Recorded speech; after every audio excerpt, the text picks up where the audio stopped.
'Twas the night before Christmas, and at the North Pole, Santa and helpers spoke of damage control. The grotto was lacking its characteristic cheer, caused by the stresses and strains from throughout the year. Santa's methods for deciding who was naughty or nice had been taken from him on a memory device. To Santa's dismay, it had been leaked to the press, the details of a program he had in progress. It all started back when the reindeer named Snowden fled to Hong Kong and the story was broken. A program called Prism existed to handle data gathered by Google, Facebook and Apple. Santa assured us it struck the right balance. How else could he work without blanket surveillance? What does it matter if you have nothing to hide? If you're naughty or nice, it's for him to decide. Santa's assurances of its limited scope came crashing down when Up Snowden spoke. It turned out that Santa had been getting chummy with his old special friend, the good Easter Bunny. The two had been tapping a network of cables allowing access to people's data and phone calls. Santa was angry and wanted Snowden arrested, but to Moscow he fled and was duly accepted. Meanwhile, fresh allegations continued to flow. Evidence for widespread interception did show how Santa had been tapping 1 billion calls per day. When asked why so many, he just wouldn't say. But that's just the tip of the iceberg, you see, the fix in the pudding, the star on the tree. On 500 servers placed all through the world, virtually every click on the internet was held.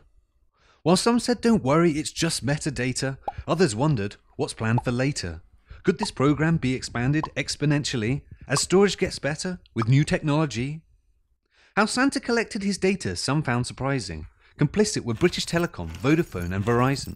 Access to fibre optic networks were granted, allowing Santa to keep whatever data he wanted. When companies said no, it didn't much deter him. Yahoo and Google encrypted, so then he just broke in. He was caught red-handed and with his back to the wall, but it didn't matter one bit though, because he's exempt from the law. With such a wide-sweeping and powerful system, some people wondered if they could fall victim. Was it really just used to see who was naughty or nice, or were Santa's helpers able to spy on their wives? As it turned out, they couldn't resist 2,776 separate violations there had been committed. At least those are the ones they have so far admitted. On top of that, there were emails collected, 5,600 from those not even suspected of any activities that Santa deemed bad. The justification to keep them seemed scantily clad. It wasn't just phone calls and emails alone, he had access to data from every smartphone. SMS, contact list, user location, browsing history, downloads and call time duration. Not just the naughty ones he put under surveillance, so were those who spoke out and made public statements on Santa's brand new technique for delivering coal using unmanned aerial vehicles via remote control. If you don't back his methods, then why should he care? On the naughty list you go, so detractors beware.